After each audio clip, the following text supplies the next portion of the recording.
साडीचाच नाही गेली शिकवासाठी. पुन्हा मंदिरावर पब्लिक झाली, बिल्डिंगवर झाली. इकडून सेफ्टी करताय, इकडून काही सेफ्टी करत नाही. इकडे साईड नाही म्हणते भागिंग इधर से उधरचीच भागिंग झाली गेली. अरे ते का फॉकना गिकना आहे का त्याने एवढी जागा नाही दिसत.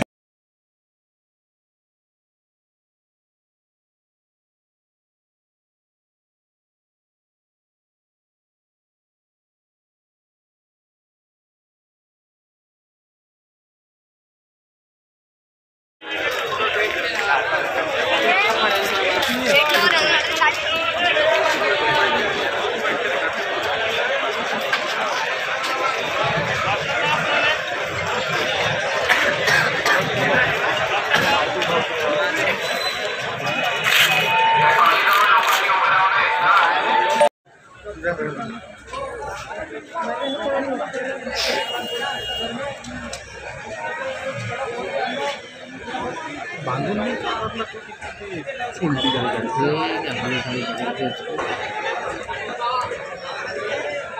हे जितके बैठे नाही आहे आणि मग पुढे मागचे ते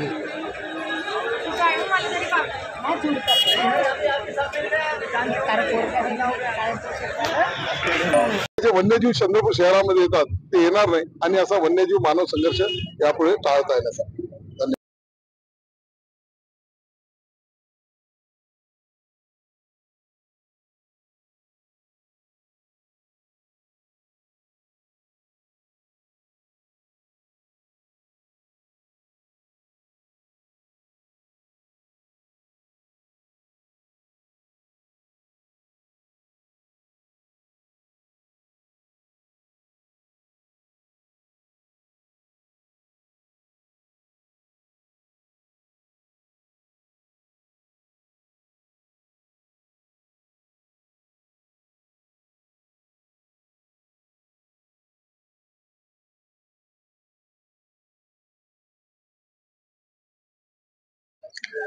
आज सकाळी साधारणतः 5-5:30 वाजता बिबट शहरामध्ये काही कुत्री किंवा काही पाळीव जनावरांच्या पाठलाग करत करत तो शहरामध्ये घुसला असावा. त्याच्या मागे कुत्रे लागले होते. त्याच्यामुळं तो त्याचे आपण ज्या घरामधून आपण रेस्क्यू केलं त्या घरामध्ये त्याने आश्रय घेतला. मग जसं वन विभागाला, पोलीस प्रशासनाला, जसं जिल्हा प्रशासनाला पूर्ण माहिती कळाली तसं आपण रेस्क्यू ऑपरेशन सुरू केलं. सदर ऑपरेशनमध्ये RRU unit, rapid response unit, वनपरिक्षेत्र अधिकारी चंद्रपूर आणि इकोप्रो संस्थेचे संस्थापक बंडूभाऊ धोत्रे, माननीय आमदार साहेब सुद्धा त्या ठिकाणी उपस्थित होते सकाळपासून. आणि पूर्ण हे जे आहे त्याला ती जी दिवार ती कमी हाईटची होती. मग आपण पूर्ण जे बिल्डिंग होती त्या कंपाऊंडला आपण ब्रेडेड नेट लावून एक 18 फुटाची आपण एक टेम्पररी दिवार खडी केली. मग त्याच्यामुळे आपल्याला ही गॅरंटी झाली की आता बिबट बाहेर जाणार नाही. मग त्याच्यानंतर आपल्याकडे 4 शार्प शूटर आपण आणले होते.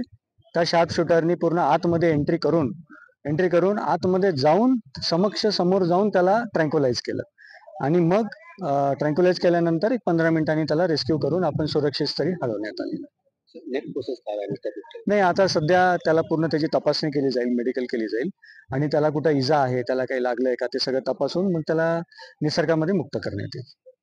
जंगलावर लगत असलेला हा शहर आहे आणि निश्चितपणे अनेकदा वन्यजीव या शहरामध्ये येत होते, परंतु हा पहिल्यांदा बिबट सारखा अतिशय धोकादायक वन्यजीव हा शहराच्या मध्यभागी आला. परंतु मी विशेष करून वन विभागाचं, बंडूभाऊ धोत्रेच्या, इकोप्रोच्या टीमचं आणि सर्व अधिकाऱ्यांचं अभिनंदन करेल, धन्यवाद व्यक्त करेल की यांनी मोठ्या व्यवस्थितपणे हे ऑपरेशन पार पाडलं. तिकडे अशा केसमध्ये दोघांनाही धोका असतो, वन्यजीवांना धोका असतो आणि मानव जे ते गर्दी करून असतात त्यांना सुद्धा, आणि मानव आणि वन्यजीवचा या ठिकाणी संघर्ष होण्याची शक्यता असते. लोकांच्या भावना तीव्र असतात, परंतु चंद्रपूरची जनता ही शांतताप्रेमी आहे. त्यांनी सुद्धा सर्वांनी शासनाला, प्रशासनाला सहकार्य केलं. 10,000 पेक्षा जास्त लोक या ठिकाणी एकत्र झाले होते, परंतु सर्वांनी या ठिकाणी शांततेनं प्रशासनाला सहकार्य करत हे केलेलं आहे. तुम्ही या ठिकाणी विचारलं की बैठक घेणार आहे का?